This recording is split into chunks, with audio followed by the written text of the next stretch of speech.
Petit 2, la balance romaine. Petit 2, la balance romaine. Donc, encore, cette partie, pour tirer votre attention, il faut arriver donc à savoir comment obtenir l'équilibre. Voilà, et chaque balance, parce que au devoir, donc ça ne manque pas, si ça vient, il faut que vous arriviez à distinguer ces différentes balances avec leurs mesures. Sinon, même si vous devez faire la pratique, si vous n'arrivez pas donc à déceler les différentes étapes pour avoir l'équilibre, vous n'allez pas pouvoir faire la mesure correctement. Et si c'est un devoir, automatiquement, vous pouvez avoir un zéro facilement. Donc, pour éviter ces zéros, il faut essayer donc de suivre pour bien cerner la notion d'équilibre à ce niveau.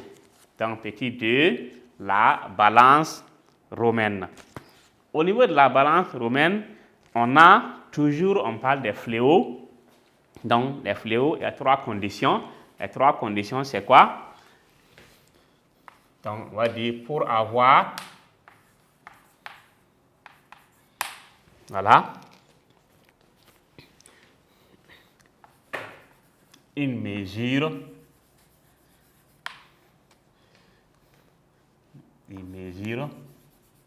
bien précise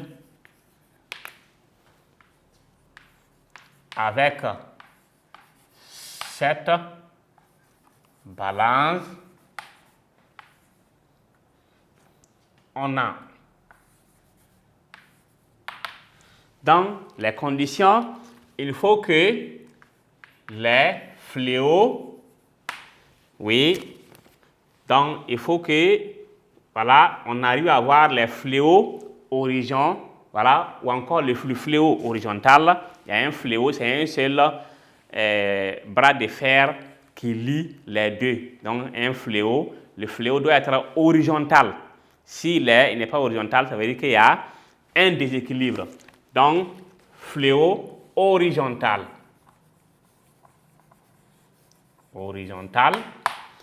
Donc, cela veut dire quoi? On rétablit l'équilibre en déplaçant le curseur. Ici, il y a un curseur qu'on déplace. Voilà, qu'on déplace le long du fléau. Donc,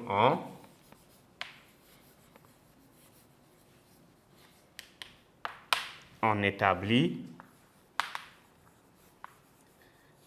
l'équilibre en déplaçant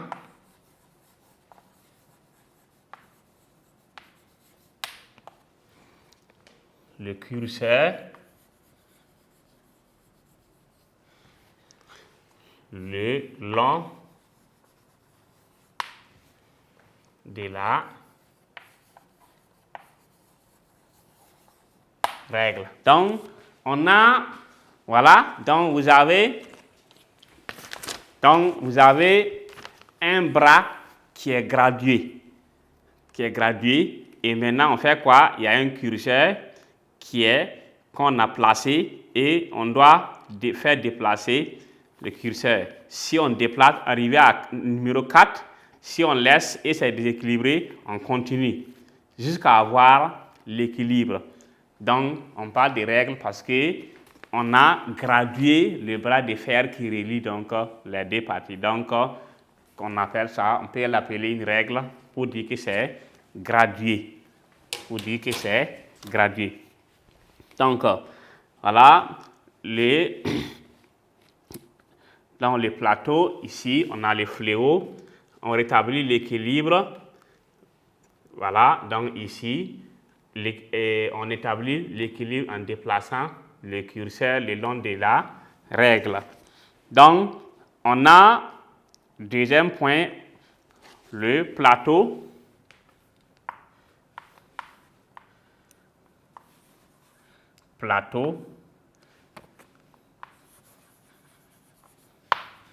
Voilà. Plateau vide. Donc, on a ici le plateau vide. Ça veut dire qu'on a les plateaux qui sont vides au départ et après maintenant on charge ça. Voilà. Donc si le plateau est vide, le curseur est au niveau de 0. Plateau vide, le curseur au 0 assure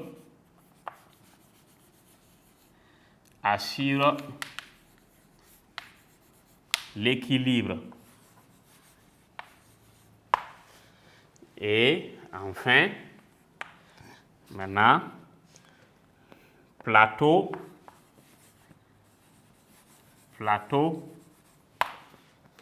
chargé.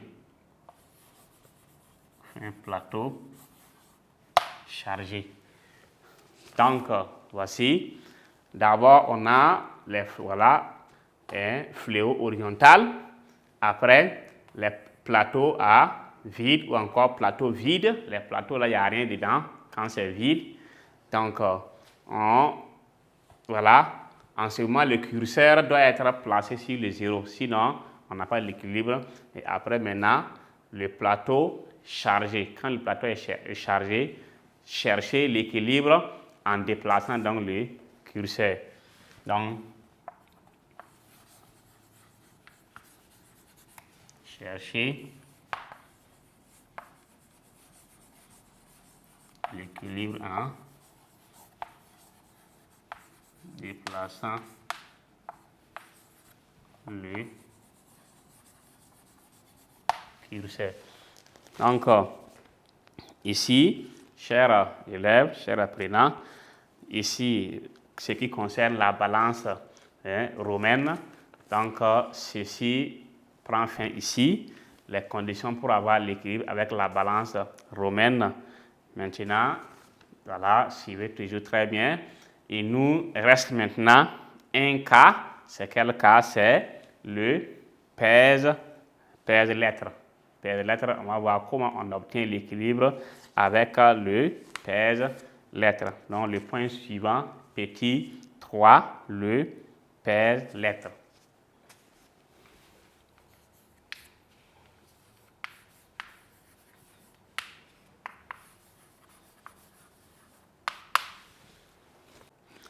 Chers élèves, chers apprenants, donc nous venons donc d'achever le point petit 2, voilà, qui porte sur la balance romaine. On a décrit donc comment procéder pour avoir l'équilibre avec cette balance. Et on va passer au dernier point de ce chapitre qui est intitulé le pèse-lettre. Le pèse-lettre, on va essayer de voir ensemble comment cette balance fonctionne. Fonctionnement donc de la balance. Donc suivez très bien pour pouvoir donc mieux cerner donc, le contenu de cette partie. Donc le pèse-lettre est une balance automatique. Donc vous déposez donc votre objet à peser et il y a un bouton, vous appuyez, ça va donc compter, faire sortir donc des chiffres et aller se stabiliser sur un chiffre donné. Et c'est ce nombre donc que vous allez lire et ça correspond à ça qui est tellement efficace et encore plus moderne donc que les autres. Donc on va noter ça. Un pèse-lettre est une balance automatique. La rotation, il y a un fléau aussi là-bas.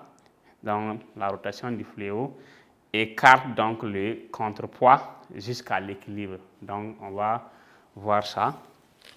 Un pèse-lettre. Un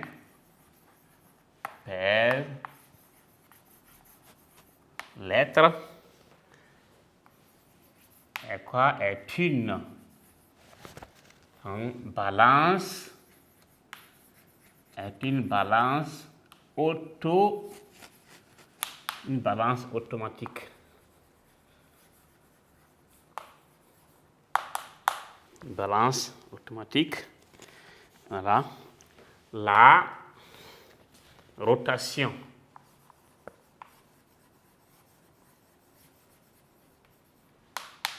La rotation du fléau écarte le contrepoids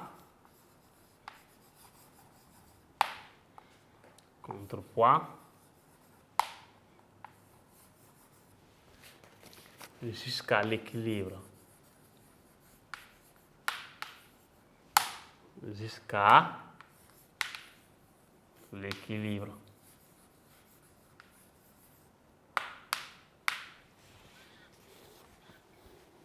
Donc, on a eu trois types donc de balance. La balance Roberval, la balance romaine et le paire de lettres. Donc, voici comment ces différentes balances fonctionnent. Donc, nous sommes donc au terme donc de ce chapitre, donc intitulé la masse d'un corps. On a commencé par donc, le grand 1, qui était la définition. Grand 2, c'était unité de mesure de la masse d'un corps. En 3, c'était mesure donc, de la masse. Voilà. Donc ici, au niveau de l'unité, donc il faut nécessairement retenir ça. Puisqu'il y a un débat si vous ne connaissez pas l'unité de la masse d'un corps. Donc tout ce que vous allez faire comme calcul, c'est 0. C'est un 0. Parce que si vous mettez 100, donc 100 au lieu de kilogrammes, si vous mettez 100 mettra l'unité. Si le professeur veut, il met francs. S'il met francs, vous voyez que ça devient 100 francs. S'il met mouton, ça devient 100 moutons. Donc, on passe de juste 100 francs à 100 moutons. Vous voyez, l'écart est tellement énorme. 100 moutons, si on vend 100 moutons contre 100 francs, c'est tellement... Voilà, donc c'est à vous donc, de grouiller pour mettre l'unité de la masse qui fait donc à ce niveau-là, il faut très très bien retenir ça. Vous oubliez l'unité là, c'est 0. Donc, il faut retenir ça. Donc, mesure de la masse. Donc, quels sont les appareils qu'on utilise pour mesurer? C'est la balance. Les différents types de balance. Balance Roberval, romaine, paire de lettres, il y en a autres. Donc, après, on a le fonctionnement donc, des balances. Comment ça fonctionne? La balance Roberval, la balance romaine et paire de lettres. C'est ce qu'on a juste choisi pour vous montrer. Sinon, donc, il y en a autres.